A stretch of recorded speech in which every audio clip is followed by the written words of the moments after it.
As you might know, this weekend marks the end of the 10 days of awe in Judaism, culminating in the holiest day of the year, Yom Kippur. Here with me today is Lisa Rosenkrantz, family doctor in Ottawa, to share with you a little bit more about the holiday. Hi, Lisa.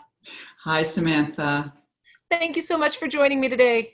No problem. My pleasure. What do you think is the most important thing that you'd like our colleagues to know about Yom Kippur? Well, I think one of the most important things is, how in the olden days we used to have our patients come back for their annual physical and, their checkup.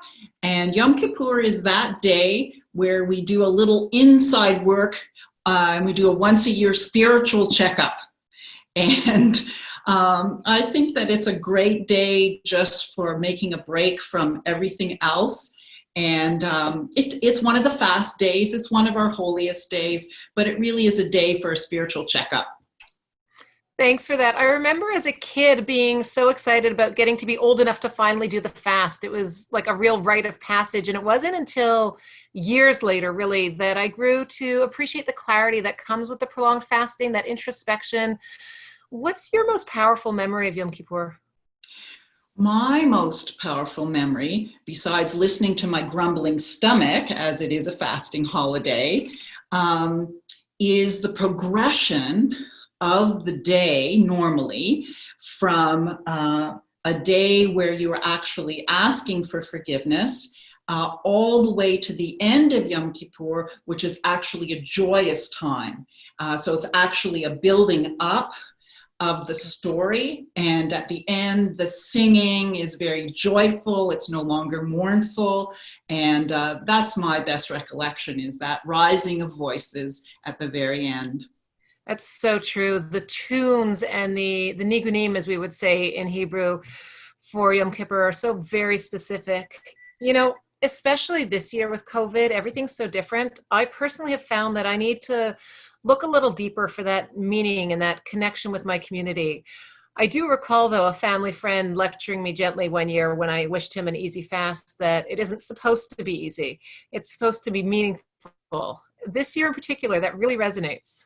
Yes, I think that's true. And I think it's also true to remember one of the other important things about this holy day is that the expression around forgiveness is what most people do the day before Yom Kippur, is actually go to our friends and say, please forgive me for anything that I have done that has hurt you, or I've done unintentionally, or that type of thing. And most of the times our friends don't even remember what we did.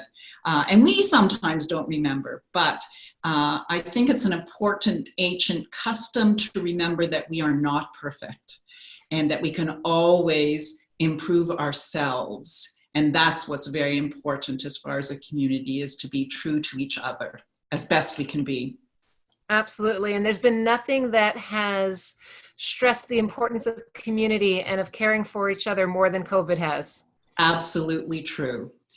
Keeping that positive spirit and realizing Yom Kippur, there's the saying that you hope that everybody will be inscribed in the book of life, is what the ancient saying is. And during this time when death is something the medical community tends not to really want to talk about and look at, it is a time when we can sit and meditate a little bit and think, okay, it could happen to me, or it could happen to a family member or a friend, and how am I going to make the most of my day, this day and tomorrow? So true. So true. Well, thank you so much for joining me, Lisa. I hope that helps our colleagues better understand this week. And may I wish you and everyone else celebrating a meaningful fast. Absolutely. A meaningful fast to you. Lashana Tova. Lashana Tova.